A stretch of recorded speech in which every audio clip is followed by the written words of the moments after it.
সত্যি এবার ইতিহাস গড়ল বিপিএল। প্রথমবারের মতো ভাঙলো ফ্র্যাঞ্চাইজি ক্রিকেটের নিয়ম। দুর্বার রাজশাহীর হয়ে খেলতে নামেননি কোনো বিদেশি। জানা যায় বিসিবি থেকে বাস পাঠালেও আসতে রাজি হননি রায়ান বার্ল সহ বাকিরা। কিন্তু আসলে কি ঘটেছিল তাদের সাথে? পেমেন্ট ইস্যু নাকি অন্য কিছু? কি কারণে রাজশাহীর বিদেশিরা আসেননি স্টেডিয়ামে?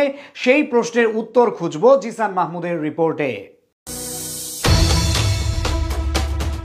বিপিএলে নতুন কেলেঙ্কারি, আবারও বিতর্কিত রাজশাহী। টাকা না পেয়ে খেলছেন না বিদেশি ক্রিকেটাররা। বিশেষ ব্যবস্থায় রংপুর রাইডার্সের মুখোমুখি রাজশাহী।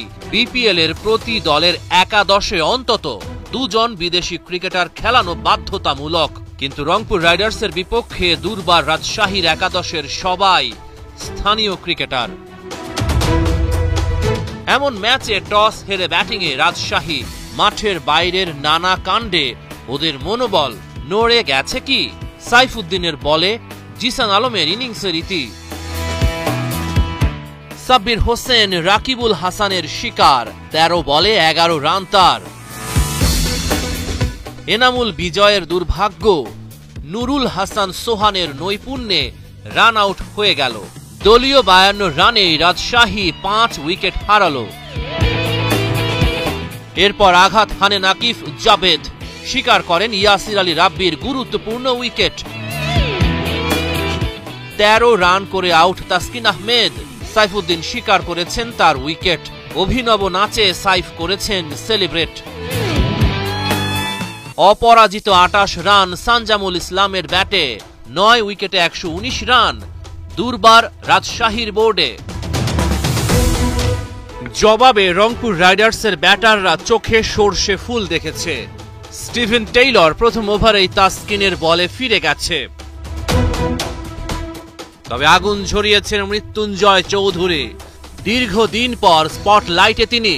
রংপুরের টপ অর্ডার একাই ধসিয়ে দিয়েছেন মৃত্যুঞ্জয়।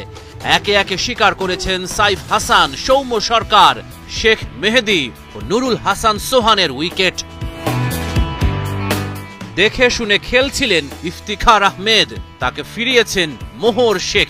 রংপুরের এমন ব্যাটিংয়ে হতাশায় মুখ ঢেকেছেন মোহাম্মদ রফিক। 49 রানে 7 উইকেট হারায় রংপুর রাইডার্স। তবে সাইফুদ্দিন লড়ে যান। শেষ 9 বলে রংপুরের দরকার 29 রান। তখনই আঘাত হানেন তাসকিন আহমেদ। এবারের বিপিএলে তার মোট উইকেট হল 24টি। সাকিবের এক আসরে 23 উইকেটের রেকর্ড টপকে গেছেন তিনি। শেষ ওভারে বল হাতে জিসান আলম। প্রথম 2 বলেই ছক্কা হাঁকালেন সাইফুদ্দিন। 4 বলে রংপুরের দরকার 13 রান। ম্যাচে রুদ্ধশ্বাস, উত্তেজনা।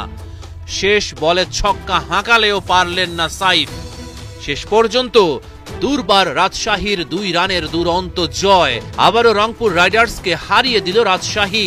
এবারের জয়টা বেশি স্পেশাল, কারণ কোনো বিদেশি ছাড়াই জয় তুলে নিয়েছে রাজশাহী।